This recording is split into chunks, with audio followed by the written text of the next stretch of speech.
All right, I will say good morning. Let us begin. We have an incredible daf ahead of us today. Today's daf is Pei Vav. Begin by thanking our sponsors, our Talmud Torah sponsors for the month of Av. For the month of Tammuz. Adam and Yudit Benzev, in honor of their children, Jake Sarina and Rosie. Our day of learning, Sarah Rubenstein, in loving memory of her husband, Chaim ben Reb Shmuel Moshe, beloved husband, father, and grandfather. And our Daf Yomi sponsors, the Plunka family, in commemoration of the yard site of Chaya Masha Bas Shlomo Zichron Livracha. We hope that in the merit of our Talmud Torah, the Neshamas will have an aliyah and the families a nechama. Is it working all right? Okay, thank you. So with that, let us begin. So today's daf, Pei Vav, begins the sugya of tshuva in Maseches Yoma. In fact, what we're going to see over the next 2 days, much of what we're going to see over the next days, really comprises the bulk of rabbinic literature on the topic of tshuva, which is incredibly exciting. You know, Maseches Yoma has been devoted to Yom Kippur. And of course, when we think about Yom Kippur, our association, of course, is most with tshuva. From the Talmudic perspective, the focus of Yom Kippur is the avoda of Yom Kippur. So now we'll really get an opportunity to delve into the mechanics of tshuva, to just the beauty of tshuva, and you're going to see so many of the things that we're going to see over the next primarily two blot. Are concepts that inevitably we've seen over the years, but now we'll have a real opportunity to mamish delve into it. So we're picking up on Pehei Amud Beis 85b. Let's pick up with the two dots, Misa v'Yom Kippur and Mechaper M'Tshuva. So this is really the beginning of the sugya of tshuva. So the Mishnah read that Misa, death, together with Yom Kippur, death and Yom Kippur have the ability to atone when combined with Yom Kippur, when combined with tshuva. So says the Gemara, Ima tshuva in bifnei atzman lo. So I don't understand. Death and Yom Kippur have the ability to atone with tshuva, but without tshuva, they don't have the ability to do so. So the Gemara goes, Rosie, what it sounds like over here is that Yom Kippur by itself is not powerful enough to atone. It's only Yom Kippur, when combined with tshuva and misa, that has the ability to atone. But the Gemara says, Neimu de lo Rebbe. We'll say the Gemara says, what about the position of Rebbe? Now, this position of Rebbe is perhaps one of the most enigmatic, hotly debated positions on the topic of Yom Kippur. We're actually going to see Rebbe and Meretz Hashem in tomorrow's daf again. But what does Rebbe say? Disanya. Rebbe Omer, Al kol averos shebetorah. When it comes to any averos, bein asa tshuva, bein lo asa tshuva, whether you did tshuva, you didn't do tshuva, Yom Kippur mechaper. Yom Kippur has the ability to atone for any avera, with the exception of chutz mi porek ol. Rashi points out to where porek ol is kofar ba'Kadosh Baruch Hu, one who denies the existence of the Ribono Shel Olam. Umegale panim baTorah. That was actually a very profound one. Thank you. Megale panim baTorah. Rashi says, Doresh es haTorah lignai. A person who goes ahead and is disparaging when it comes to words of Torah. He darshans, he explains or extrapolates Torah in a denigrating fashion. So the Gemara says, Umefer bris basar, and someone who denies the bris of Avraham Avinu. Now the Maharsha comments on this, says, what does it mean he denies the bris of Avraham Avinu? Either it means that he does not get circumcised, or it means that he tries to hide his circumcision. She'im asa tshuva, in all of these cases of porek ol, which means someone who denies the existence of the Ribono Shel Olam, megale panim b'Torah, one who goes ahead and is disparaging when it comes to words of Torah, and one who denies bris. Again, either one of those two interpretations, that a person who commits these averos, shim asa tshuva Yom Kippur mechaper. If such a person did tshuva, Yom Kippur is mechaper. Ve'im lo asa tshuva, but if a person did not do tshuva, in Yom Kippur mechaper, then Yom Kippur is not mechaper. Now we'll say, what's the whole point of this discussion? This is the famous position of Rebbe. I know you're thinking this. The famous position of Rebbe. Right? You'll recognize it when I term it in this way. Rebbe holds, Itzumo shel Yom mechaper. Rebbe holds that the essence of Yom Kippur itself is mechaper. According to Rebbe, even if you sleep through an entire Yom Kippur, you decide, you know what, I'm going to call in sick today. Right? I'm not going to shul, I'm not doing anything. I'm just going to stay in bed. I'm going to go, I'll fast, because that is the essence of Yom Kippur. I'm going to fast, but I'm mamish not doing anything. Rebbe holds that Yom Kippur is mechaper. He holds that Yom Kippur works. It works. It atones for every single Aveira with the exception of these three.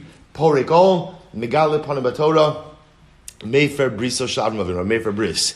Right? So we'll say, so you see from here that Yom Kippur has the ability to atone without anything else. Okay, for 3 severe Averos, you'll require tshuva also. But for every other Aveira, so for 99% of Averos, Yom Kippur itself atones even if you don't do tshuva. Well, how does that stem with the Mishnah? Because the Mishnah said that Misa and Yom Kippur, together with tshuva, atone. Yet Rebbe holds Yom Kippur by itself atones. So what's going on over here? To which the Gemara says a very profound idea. The Gemara says, Afilu Tema Rebbe. The Mishnah could even reflect the view of Rebbe. How so? Tshuva baya Yom Kippurim. Yom Kippurim lo baya tshuva. Did I also say what the Mishnah is saying is like this? What the Mishnah is saying is that tshuva doesn't work by itself. Tshuva by itself cannot have a complete cleansing cathartic effect. Tshuva requires Yom Kippur. But Yom Kippur doesn't require tshuva. So in Rebbe's view, Yom Kippur by itself has the ability to atone, right? In totality, with the exception of these 3 chamuros, these 3 significant or severe averos. But tshuva by itself does not atone. Tshuva by itself requires something else. Whether the something else is Yom Kippur, whether the something else is Misa, will ultimately, as you saw in the Mishnah, will ultimately depend on the nature of the Avera as well. So we'll say we're going to see it in Pei Zayin, tomorrow's daf. We'll discuss in greater depth this idea of Rebbe, because this notion of Itzumo Shel Yom Mechaper, like the Rambam struggles with this idea a lot, because in general, although Yom Kippur, we believe in the ability of Yom Kippur to cleanse by itself, even if nothing else occurs, the notion that Yom Kippur could totally wipe the slate clean, even if a person does nothing, seems to be just profoundly antithetical to the Jewish notion of change and to the Jewish notion of tshuva. Because if there's something that tshuva requires, it's what? It's what? Right? Action, right? Change. It requires something. So the notion of Itzumo Shel Yom Mechaper, that Yom Kippur is so powerful that the day itself could cleanse you even if you do nothing, is going to be hotly contested. We'll see Rebbe again in Meretz Hashem tomorrow. Good. So the Mishnah went weiter. Tshuva mechaperes ala averos kalos ala seva alos ase. So also remember again, the Mishnah said that tshuva has the ability to be mechaper. Now I will say, what I do want to point out is something fascinating. This is not uncommon, but I just want to say the way this is structured is that we're talking about tshuva. Tshuva. What tshuva does, what tshuva accomplishes when you need tshuva. Interestingly enough, missing from this conversation is the definition of tshuva. So I'm just pointing out coming attractions. We're going to see it. And by the way, we could go. The reason that we're starting a little bit earlier and we can move a little bit slower is you'll know. I'm sure you've noticed already. The last daf of the Masechta Peiches, which is Thursday's daf, is only in Amud Aleph. So we really have the opportunity here to really sink our teeth into these sugyas and to really appreciate them. So we'll get to a working definition of tshuva as well. Right now, we're just going to call tshuva. Tshuva mechaperes. I will say, just as one more thing. We often translate, right? The English word for tshuva is often what? Repentance. Incredibly helpful. Right? Incredibly helpful, right? So what is repentance, by the way, seems to more zero in on the notion of vidui, right? So, which is part of tshuva, not the totality of tshuva. Rabbi Soloveitchik points out in his tshuva drashas that the word tshuva very simply means to return. That the idea of tshuva is a return to HaKadosh Baruch Hu. It's actually really 2 things.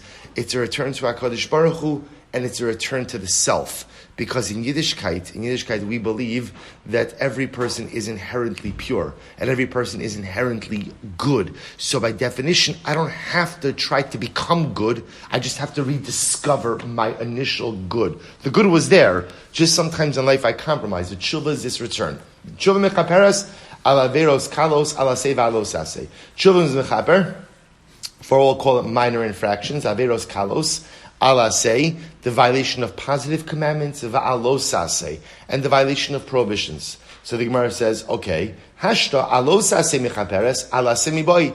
We'll say, now obviously, if tshuva is mechaper, if you're going to tell me that tshuva is mechaper on a losase, on a prohibition, then of course it goes ahead and is mechaper for a violation of a positive commandment. I was about to say, if you're going to tell me that, let's say, tshuva is mechaper, I ate something not kosher. He's going to tell me, okay, tshuva is mechaper for the violation of eating not kosher. If that's true, then tshuva is certainly mechaper for violation of an asay. For example, I didn't put on tefillin. Right? The mitzvah to put on tefillin is a mitzvah's asay. It's a positive commandment. If I go ahead and I chas v'shalom don't put on tefillin, I am in violation of an asay. I failed to perform an asay. So once you tell me that tshuva is mechaper for a lo sasay, then what? It goes without saying that it's mechaper for an asay. So what's going on over here? Amar Rav Yehuda Amar Hachi Amar Rav Yehuda says, no, al asay v'alo sasay shenitak la asay. No. So comes along Rav Yehuda and says, no, what the Mishnah meant to say is like this.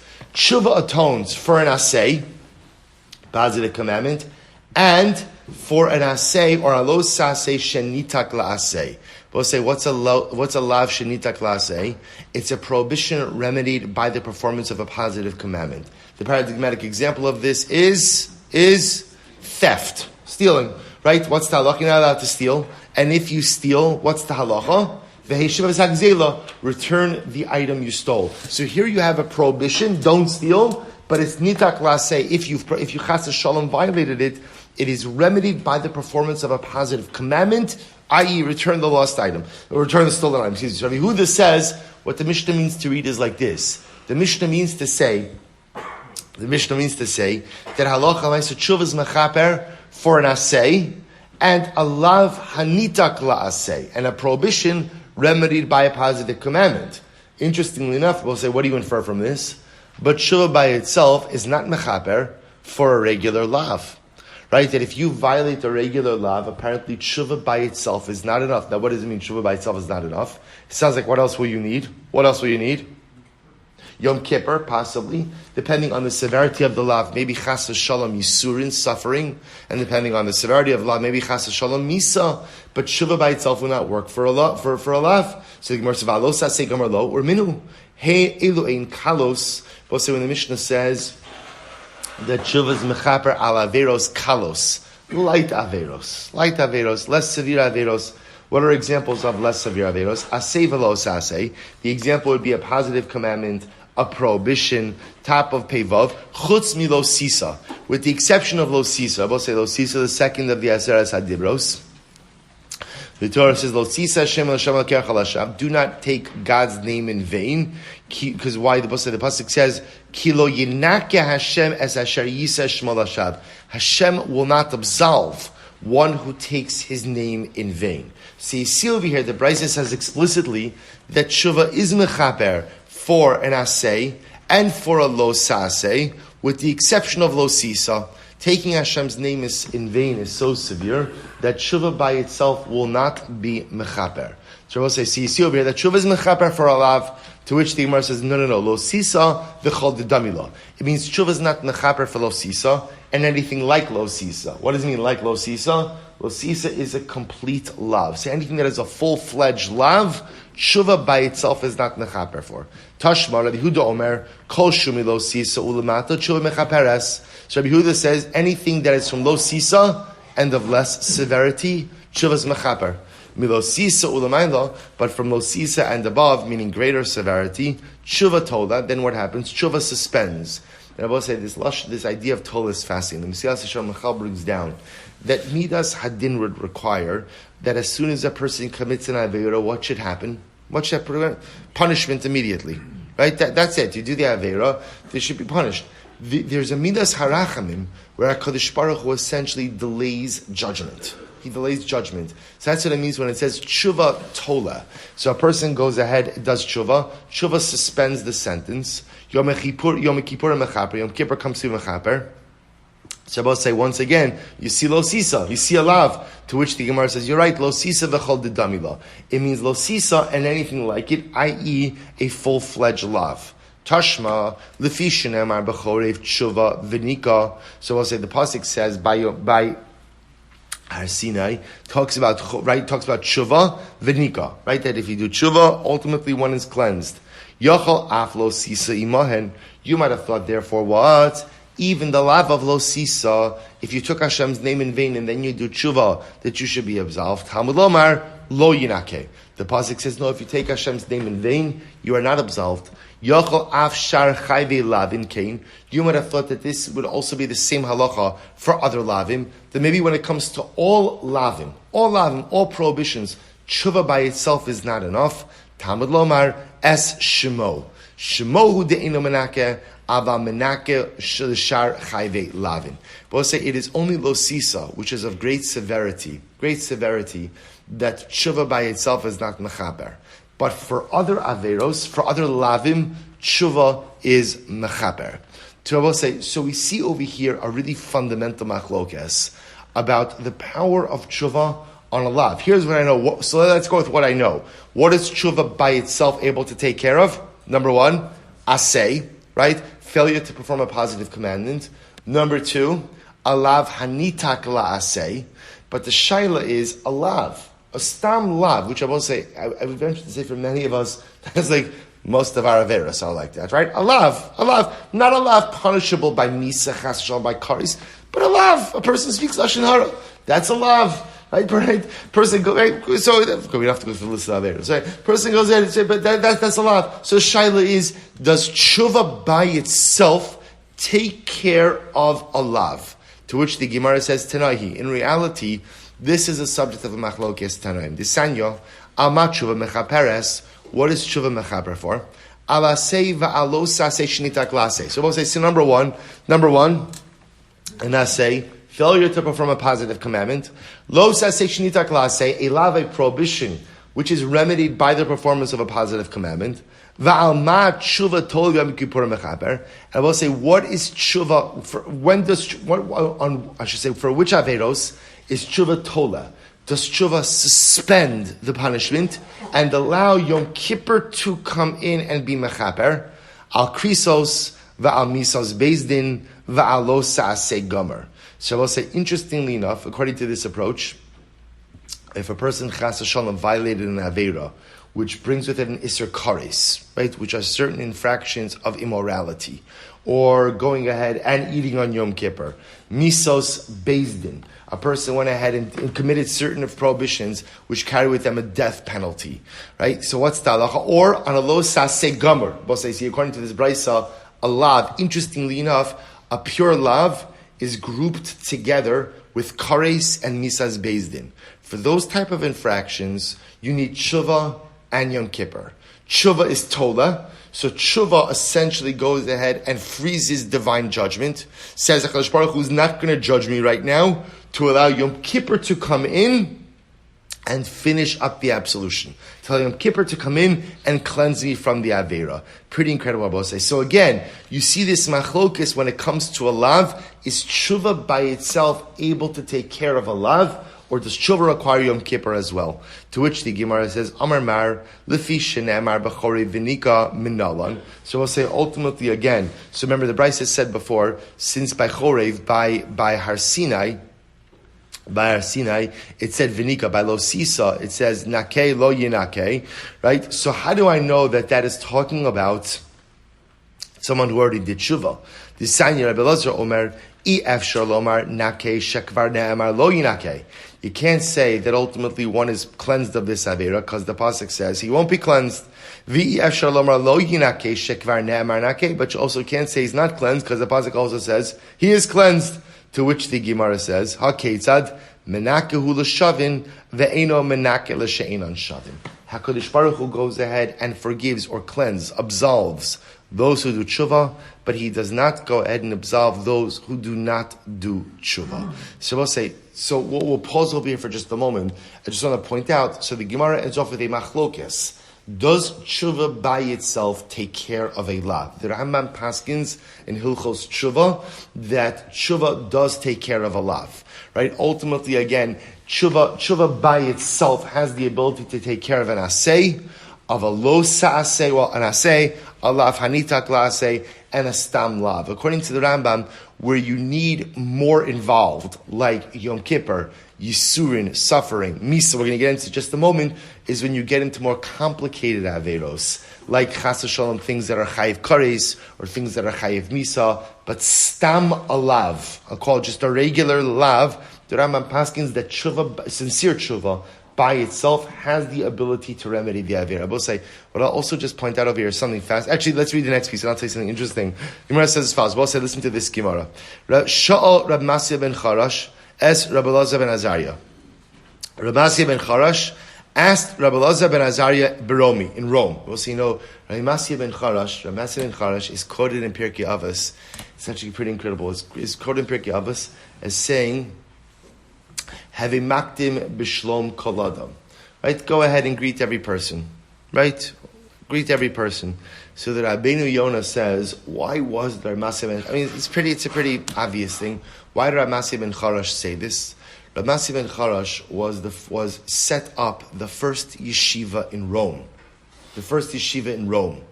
So we'll say, interestingly enough, he was one of the first prominent rabbinic personalities to establish a Jewish community in a Gentile country. And he understood that the most important thing for a Jew living in an alien society is to always present in the right way.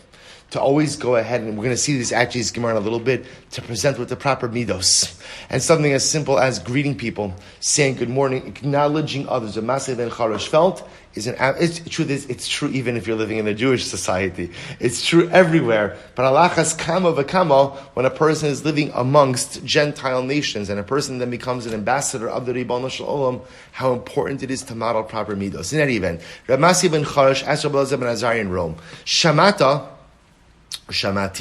Arba Chaluke Kapar Shar Rabbi Shmuel Dorish. I heard that Rabbi Shmuel said that there are four, we'll call it four parts to tshuva, or four constructs of tshuva. Rabbi Elazar ben Azariah said, no, Amar Shloshein is not four, there's three, Utshuva im kol echad ve'echad. So there are three constructs of atonement, right? Three constructs of atonement, and each one of them has tshuva as part of it. Rabbi say, listen to this Gemara. Here we go. Avar al aseh v'shav. If a person violated an aseh and did tshuva, eno zaz misham ad shemochel lo. He doesn't move from there until he attains forgiveness. Rabbi say, now what does this mean? What this means is the easiest thing to achieve atonement for is the violation of an aseh. Right, the person violated a positive commandment. Right, again, I failed to put on tefillin, although failing to put on tefillin is not necessarily the best example because the Gemara takes that as a very severe transgression, even though it is the violation of an aseh. Okay, whatever. You passed by a bird's nest and you didn't send away the mother. You violated an aseh. Saloch alamaisa again. Eno zaz misham. Literally, you don't move from there until you do right.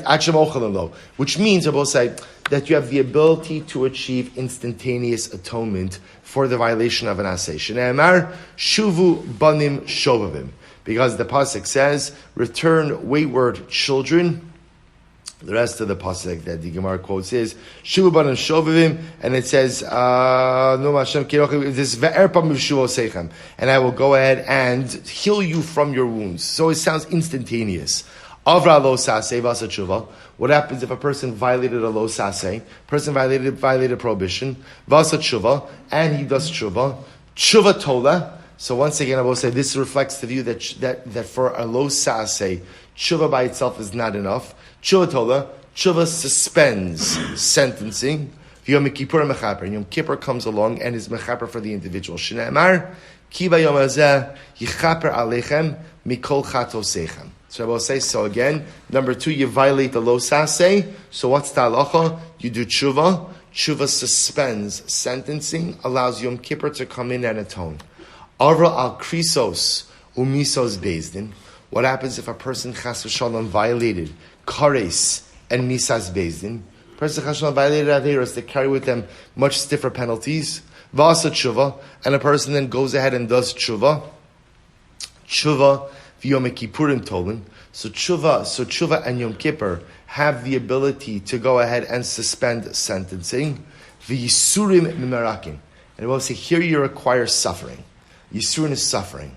So a person violates certain averos. So even tshuva by itself is not enough. Yom Kippur by itself is not enough. Yisurin comes along and is necessary in order to purge the person of their sin. Shneimar upakarati b'shevet pisham u'b'negoim avonam. So Rabbi say, see the hierarchy over here. So number one, a person who violates an asay, tshuva by itself takes care of it.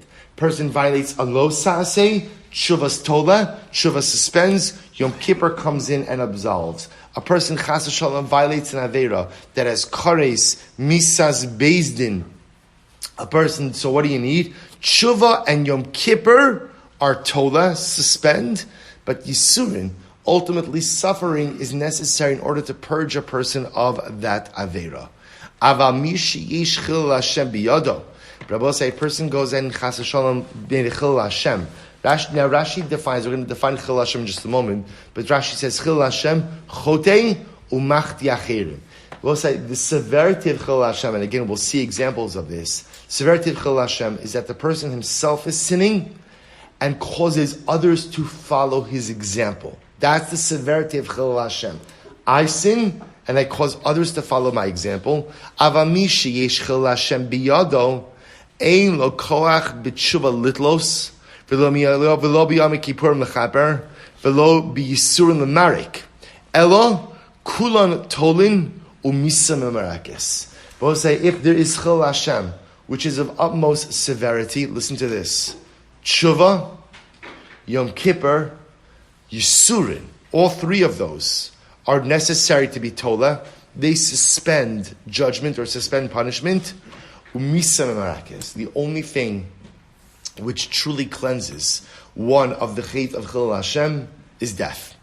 Death is the cleansing process for the individual. Shneimar v'nigla ba'aznei Hashem tzivakos im yichupara avon hazeh lachem ad tumusun. So we'll say this is the multi-part construct of tshuva.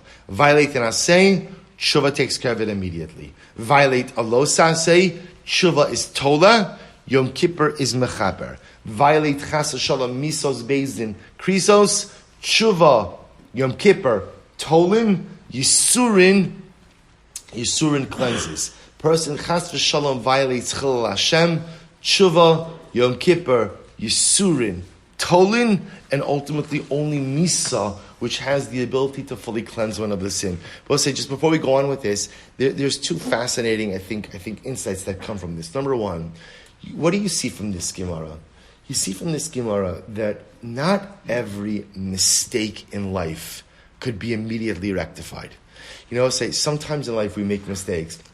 All the time in life we make mistakes, right? And then what happens when I want to correct the mistake? Okay, I'm like, I'm ready. Let's fix this and let's move on. So what the Gemara is saying is there are some mistakes that you could immediately rectify. There are certain things where with a change of heart, you could go ahead, course correct, and you're back on track. And then there are many other things which require a process. Well, so you know what? This comes up all the time in human relationships, right? It could happen that maybe you say something you're not supposed to your wife. For argument's sake, it could happen. And then you realize, wow, I am so foolish. So what do? You go and you apologize, and a heartfelt apology. And then, much to your shock, your wife hasn't fully forgiven you. And then you become the offended party. Did you hear that apology? Did you hear that? Mamish, that was the most sincere thing that has happened in this world since Sheishis Mei Bereishis. And now you're such an achzer that you don't forgive me? What? Such a chutzpah. Now you have to do tshuva. Now I'm owed forgiveness. Okay, it's okay. I'm a forgiving individual. Come on, bring it. Right down, fine. I say, as sometimes you hurt someone just because you flipped the switch and you decided to recognize that I did something wrong, so now I want to apologize, doesn't mean that you could just take away the hurt immediately. Sometimes it takes time to repair relationships. It's true with other people, and it's also true with the Ribono Shel Olam. That sometimes I do things like you violate and I say, okay, we can get right back on track. But other times I will say, the severity of chait, is the trauma that it brings to my relationship with Hashem. So what the Gemara is saying is that sometimes there's not really any trauma, so I could just get right back on track. But sometimes there's so much trauma in the relationship that it's going to take some time. It's just going to take some time for me to repair it. These are the different steps. There are certain averos that you could say you're sorry, you're back on track, but there are certain averos that represent such relationship trauma that it's going to go ahead and take time to rehabilitate the relationship. We often like to think that things that we break, we can fix instantaneously. But that's often not the case. Some things you can, but very often the more severe the breakage, the more time it's going to take in order to heal the wounds. It's such a profound idea. So Gemara says, I will say now the Gemara is kind of veering off a little bit because now, obviously in this tshuva construct, the most severe thing that the Gemara mentioned was Chil Hashem. So the Gemara says, so what is Chil Hashem? Right? What is Chil Hashem? So listen to this. Amarav Kigon Ana. Rav says, I'll give you an example of Chil Hashem. For someone like me, Ishakilna bisra mitabcha v'layehivne damila altar. If I were to take meat from the butcher and not pay him immediately. So Rav says, that's an example of Chil Hashem. If I were to take meat from the butcher and not pay him immediately. Rashi says over here, look at Rashi. Rashi says, "Ukishani me'acher lifroa hu omer sheni gazlon v'lamad mimeni lios mezalza b'gezla." So what's going to happen? Rav says, if I don't pay the butcher's going to say, Rav, that rabbi, right? Such a gazlan, such a thief. And if Rav could be a gazlan, the butcher's going to say, I could be a gazlan as well. We'll say that's what Rashi said before. What's the definition of Chil Hashem? What's the definition? Remember this. What? Number one, chote. Number two, Machti Esarabim, right? Ultimately, Machti Achirim, I should say. That the whole issue of Chil Hashem is when I'm doing something wrong and I'm going to cause others to do something wrong as well. So Rav says, if I don't pay the butcher immediately, the butcher is going to say, I'm a Gazlon, and he's going to learn from me to be a Gazlon as well. Amar Abaye says, but 1 second, Lo shona el ba'asra del tiboy, aval ba'asra del tiboy lesan ba. That's only true if you're living in a place where the butcher, literally again, the lo tiboy, where the butcher doesn't come collecting. As Rabbi says, some places it was very common to buy on credit. So okay, if you buy on credit, that's fine. That it was understood at the end of the month, the butcher comes along and collects outstanding balances. So it's only a Chil Hashem if it's common to pay for your purchase when ultimately you make it.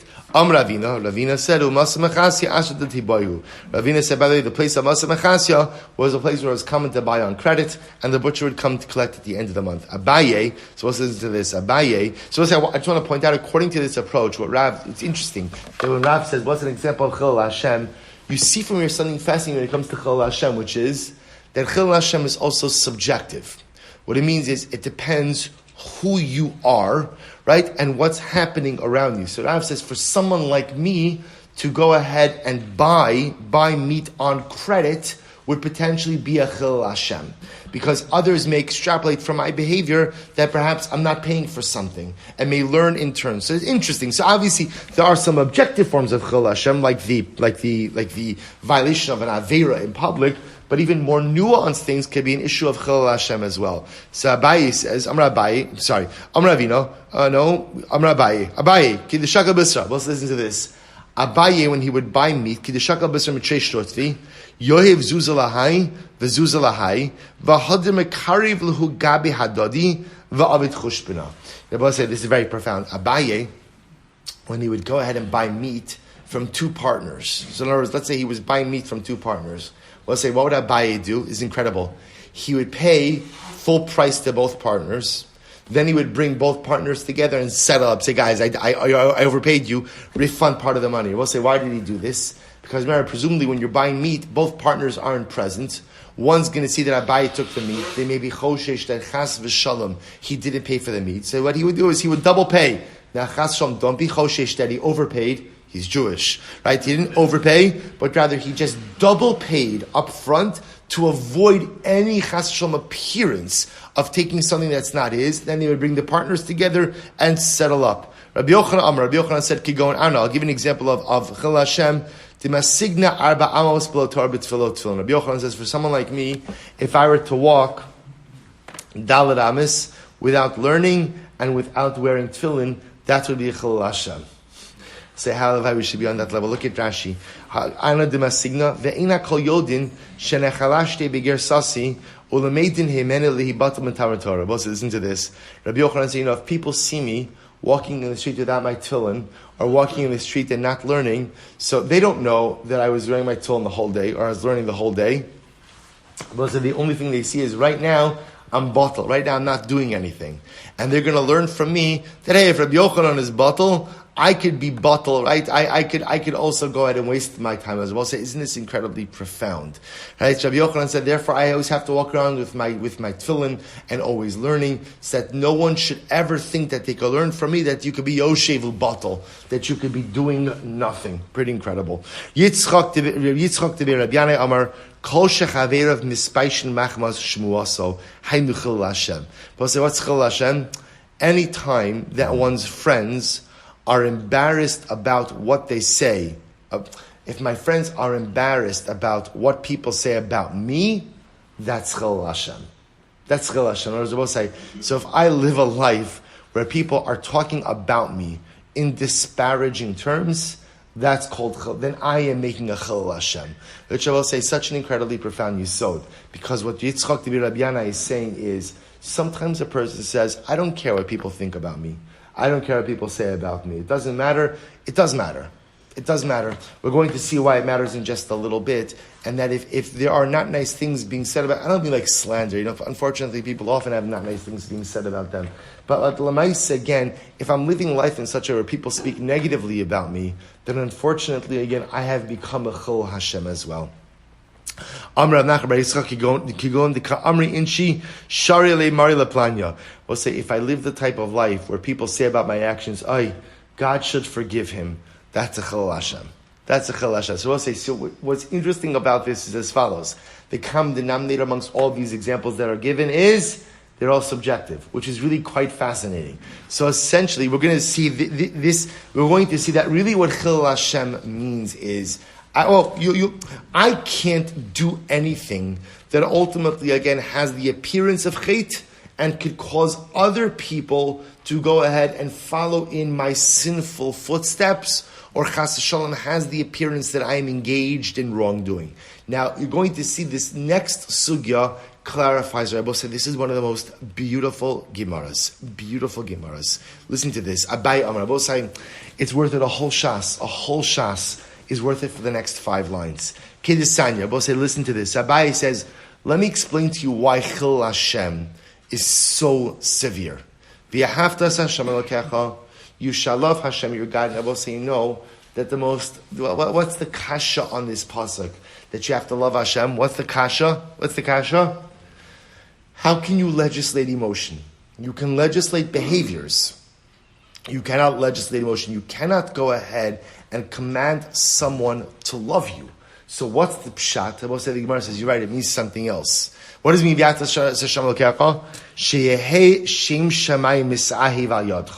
What it means, I will say, is my job in this world is to make Hashem beloved through my actions. What Abayi is saying is, each and every one of us is an ambassador of the Ribono Shel Olam. And my entire tachlis achai, my entire purpose of life, as the ambassador of God, is to make the Ribono Shel Olam beloved in the eyes of others through my actions, through the way I live my life. How do I do that? We'll say, listen to this. We'll say, this Gemara is the recipe for life success. Sheikora v'shona. Number 1, you have to learn. You have to learn. Korah is Chumash, Shona is Mishnah. If you don't learn, you don't know what to do in life. Without learning, a person is lost. It's like, right, without Torah, I'm like a ship without a compass. Right? I might be going somewhere, I just don't know where I'm going or if it's where I need to go. Step number 1 in life, a person has to learn. Next, Mishamish Tamidi Chachamim, which literally means you have to serve Tamidi Chachamim, which also means what? You have to have role models. Every single one of us has to have a role model, right? Has to have, depending on where you are, either a Rebbe or a Rebbe, right? The person has to have a role model, has to have a person in their life who they look to, they look up to, they ask their shilas to, guidance from, right? And again, we'll say, by the way, I also point out, Lav dafka, the person even has to be a quote-unquote Rebbe or a Rebbe. But a person has to have someone who they feel embodies the midos, embodies the qualities, embodies the character traits, has the life experience to help guide. No one of us has the ability to navigate through life by ourselves. We often think we have the answers, but we don't. No one has all of the answers. But the difference is that if I find a Rebbe who I believe is wise with Chachmas HaTorah, then perhaps he'll have insight for me that I may not have for myself. So I have to learn. I have to have a Rebbe. I have to have someone. I have to go ahead and we'll say, it's interesting. It's not enough just to learn from that person. You have to spend time with that person. Because often we know, those of us who have Rebbeim know that you learn so much from being with your Rebbe, not just learning from your Rebbe, not just the Torah you learn from him, but when you observe him in life, you see so much as well. But let's get ready for this. I want to point out the Bach makes a very important change over here. If you look in the Bach, I think mostly maybe the Bach is on the right hand margin. Do you have it there? Yeah. So if you look in the Bach Os Gimel, the Bach changes. He says V'yeh maso be'emunah. V'diburo b'nachas imabrios. So we'll say next step is you have to be honest in business. Maso be'emunah. Person has to be honest in business. V'diburo b'nachas. And a person has to be soft spoken with people. Talk nicely. Talk nicely with people. We'll say so. This is the multi-part step to becoming an ambassador to HaKadosh Baruch Hu. Step 1, learn Chumash. Step 2, learn Gemara. Step 3, get a Rebbe and learn from him as well. Step 4, be honest in business. Step 5, speak nicely. Speak nicely. I will say, isn't it incredible? So often in life, we think life is so complicated, right? And we think, again, finding the Derech Hashem is so complicated. And we think that ultimately actualizing our inner goodness is so complicated. Here the Gemara says, I have a simple life mission, to be an ambassador of the Ribono Shalom. V'ahavtas Hashem Elokecha. Love Hashem, which means, Shetehei Shem Shamayim Misahi V'yadecha. Allow the Ribono Shalom to become beloved through you, through how you live your life. So how do you become an ambassador of God? 5 easy steps to becoming an ambassador of God. Learn Chumash, learn Gemara, get a Rebbe, be honest in business, speak nicely. That's how you become an ambassador of the Ribono Shalom. And if a person has these qualities, right, Maha Brios Omros Halav, they'll say, what will people say about you if you embody these qualities? Ashrei Aviv Shalom Du Torah. Praiseworthy is the father of this man who taught him Torah. Ashrei Rabo Shalom Du Torah. Praiseworthy is the Rebbe of this person who taught him Torah. Oy Lahem Lebrio Shalom Du Torah. Woe to people who don't have Torah. Because about say, if I embody these qualities and people associate these qualities with Torah, then people say, wow, life is so deficient if you don't have Torah. Woe to people who don't have Torah. Ploni Shalom Du Torah Ru'u Kama Na'im Drachav. Look at this guy who learns Torah. Look how nice. Kama Na'im. Look how pleasant his ways are. Kama Mitukanim Ma'asav. Look how in order his actions are. I love HaKosav Omer about such a person. The pasuk says, "Vayomer li Avdi Ati Yisrael Asher Becha Espaer." Kadosh Baruch Hu says, "I become glorified." People will say, "This is what it means to be an ambassador of the Ribono Shel Olam." That anywhere I go, I'm the ambassador of God. And the goal of being the ambassador, we'll say, what's the chap of an ambassador? You want to go ahead and represent your home country positively. Anywhere, everywhere I go, I am an ambassador of the Ribono Shel Olam. We'll say, and this is alachas kama v'kama true. A person wearing a yarmulke, everywhere you go, you are an ambassador of Kadosh Baruch Hu. We'll say, I'll tell you something amazing. We spent a few days in Florida. And last Sunday, my wife and I went down to Surfside to volunteer for the relief efforts in the shul in Bal Harbor. And we went by the site of the building there to just daven a little bit. And as we're walking back, it was police officers everywhere. And one of the police officers said to me, I said thank you. She said, "I'm so sorry for your loss." She said, "I'm so sorry for your loss." And it was such an amazing thing. Here I am. I don't live here. I don't live here. But what was the amazing part is, you see, we don't realize it. Or maybe we do realize it. That when the world sees us, so what they see is every Jew is an ambassador of HaKadosh Baruch Hu, and every Jew is, all of Klal Yisrael is together. Which means the way we conduct ourselves is reflective not just on us, but it's reflective ultimately again on the Klal, and it's reflective ultimately again on the Ribbon Shalom. I will say, it creates such a need for such acute awareness. Let's say even things, the way we drive. You can't be an aggressive driver. Because if you cut someone off I'm saying this after just being cut off by someone with a yarmulke, remain nameless, who I happen to know as well, and who avoided eye contact with me after he cut me off. Hey, let's say, so, it wasn't anyone on the shear. Let's say, so it's everything. It's everything. Because if you're an aggressive driver and you cut someone off, do you know what happens to the person in the car? Jews. Right? That's what it, and again, it's ridiculous. It doesn't make any sense, but that's how it works. Anything and everything we do is a reflection on our people and is a reflection on our God. So v'yahavtas Hashem Elokecha, I am the ambassador of the Ribbon Shalom. So there are 5 steps in the ambassadorship program. 5 steps. Learn Chumash, learn Mishnah, get a Rebbe, be honest in business, speak nicely. But at the end of the day, then I have to spend the rest of my life conducting myself in a way that I'm worthy of that ambassadorship, that I'm reflecting positively on the mother country, on the home country, on HaKadosh Baruch Hu. Incredible. But what says into this? But someone who learns a lot. And ultimately, again, he doesn't conduct himself honestly in business. And he doesn't speak nicely with people. But let's say, what do people say about such an individual? Really? That's what Torah gets you? This person learns, they daven, right? And yet what? They're not honest in business? Or they don't talk nicely? Woe to the father who taught this kid Torah. Woe to the Rebbe who taught this guy Torah. Ploni shalama Torah. Re'u kama mekukalin ma'asav. The kama mechu arin dirachav. This person learned Torah, yet look how mekulkal, look how messed up his actions are. Look how disgusting his pathways are. Va'alav akasav omer ba'amor lahem ama Hashem eila ume'artso yatzu. Both say an incredible Gemara that a person could learn. A person can learn a lot of Chumash, a person can learn a lot of Mishnah, but at the end of the day, if you're dishonest in business, or a person doesn't speak nicely, a person doesn't conduct themselves, then ultimately, again, a person says, all of that Torah, for what?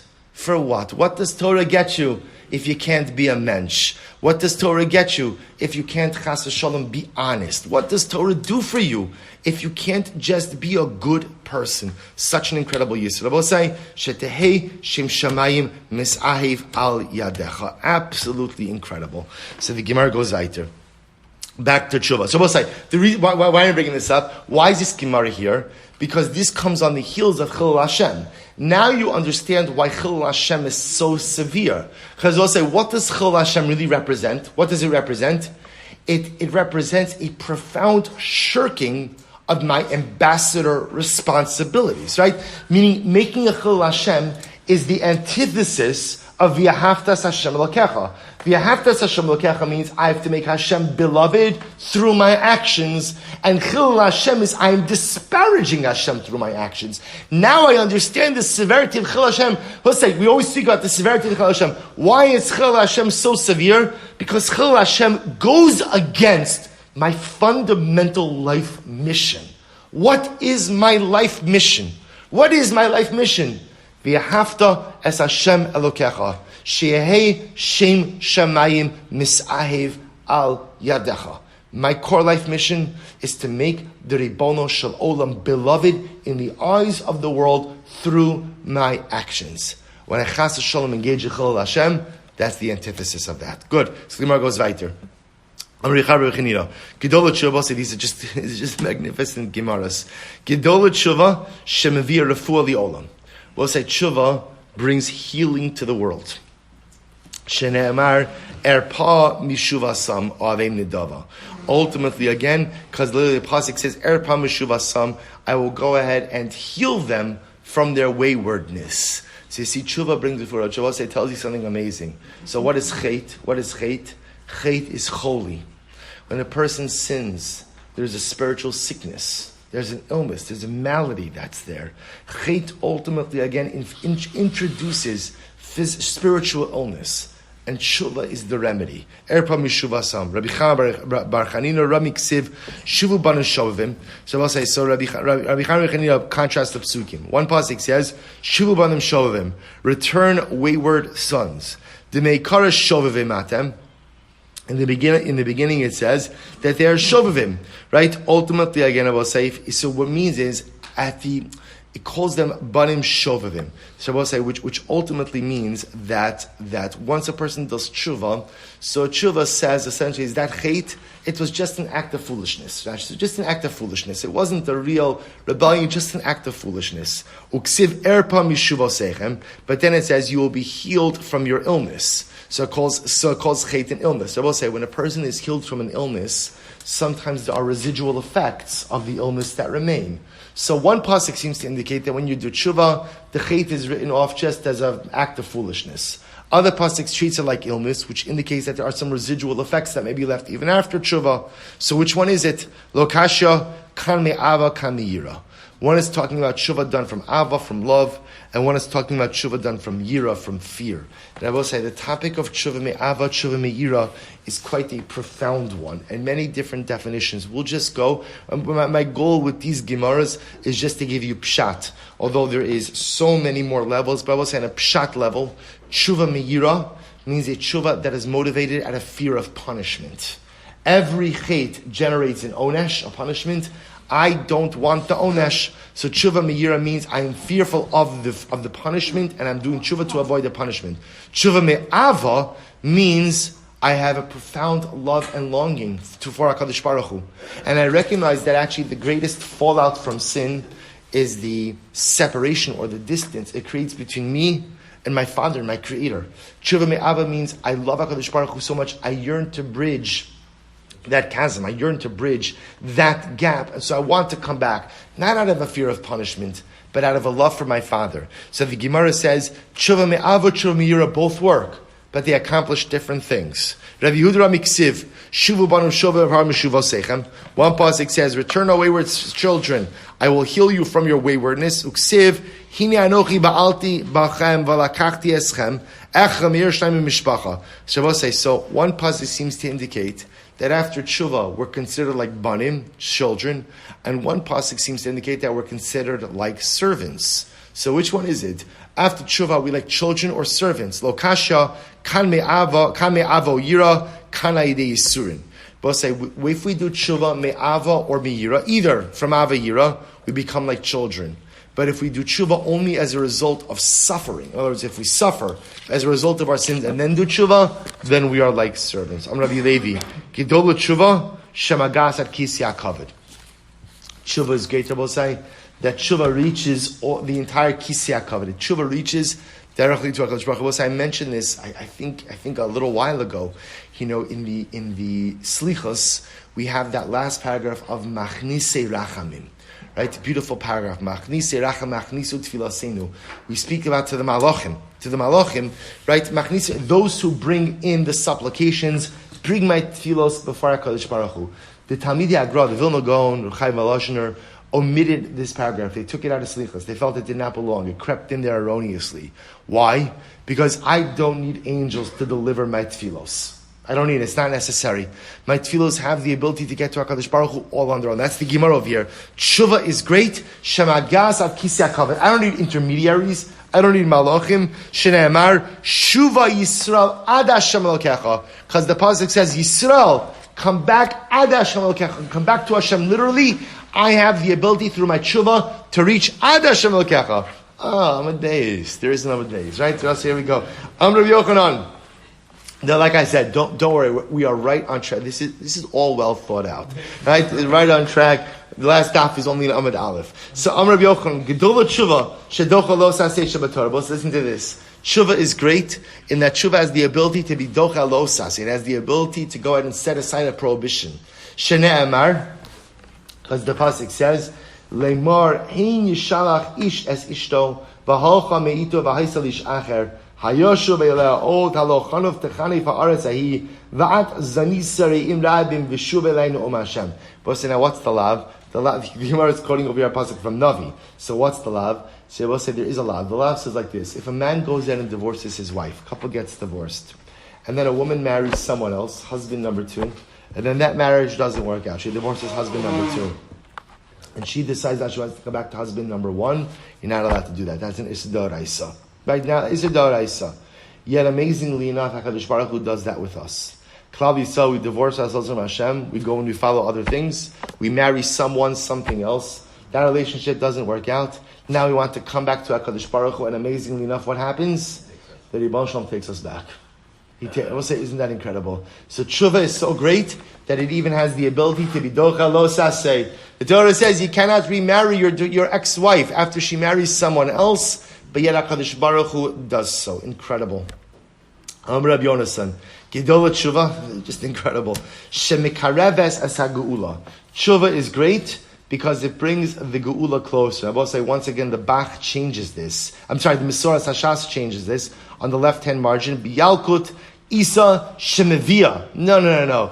Tshuva doesn't bring the geula closer. Rather, what does it do? Tshuva brings geula. Tshuva brings geula. But say if at the end of the day, the world would do tshuva, then again, ultimately, geula would come. Geula would come. Shenei Amar, uvalet Tzion goel l'shavei pesha b'Yakov. Ma tam uvalet Tzion goel. Why does the Redeemer come to Tzion? Mishum d'shavei pesha b'Yakov. Because Yaakov does tshuva. We'll say, absolutely incredible. Amrei Shlakish. Here we go, we'll say, Gidol tshuva, shezedonos nasas lo kishkagos. Let's listen to this, Gemara.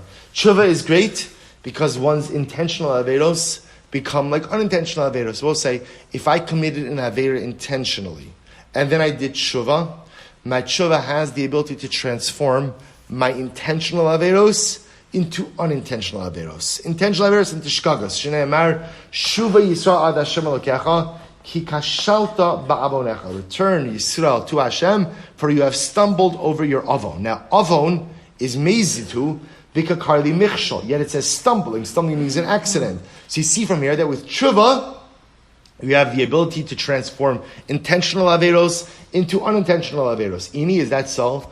Reish Lakish says that tshuva is so powerful. Let's listen to this. Listen to this. Tshuva is so powerful that you could transform your intentional averos into mitzvos. What?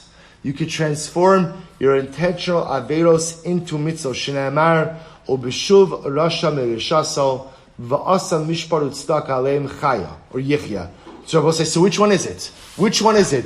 Does tshuva have the ability to transform averos into intentional averos into unintentional averos, or does tshuva have the ability to transform averos into mitzvos? Lokasha kan me'ava kan me'yira. We'll say, isn't this absolutely incredible? Two different types of tshuva. Tshuva me'yira, if a person does tshuva out of a fear of what? Fear of HaKadosh Baruch Hu, fear of punishment. That tshuva is only so powerful. That tshuva has the ability to transform intentional averos into unintentional averos. That could transform a mazid into a shogeg. But tshuva me'ava, Rabbi say. Again, on a basic level, tshuva me'ava means a tshuva that is motivated, not out of a fear of punishment, but a tshuva that is motivated out of a sincere desire to reconnect with the Ribono Shel Olam. A tshuva that is motivated out of a sincere desire to come back. I recognize that sin has distanced myself from my Creator. I want to come back. I want to be one. I want to be close. That tshuva is so powerful that it has the ability to transform intentional averos into mitzvos. Now, I asked the Maharal in his Nesivat Tshuva, come on. How can you make an avera into a mitzvah?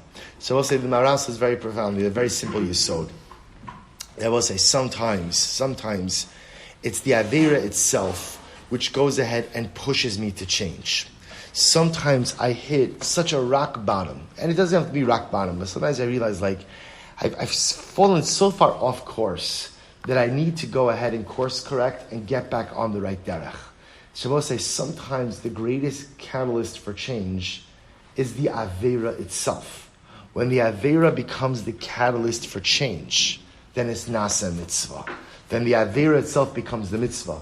The Aveira itself becomes Mamish. It sounds strange, but it becomes something positive. When the Aveira leads to sin, it's something negative. But if the Aveira itself becomes the catalyst for change, and what kind of change? Tshuva me'ava change, then that Aveira itself becomes a mitzvah. So I have to stop over here. We'll pick up right here tomorrow. Like I said, we're fine because the last daf is a short daf. Let's say we continue in the Sigis of Shemir Hashem tomorrow. Shkoyach.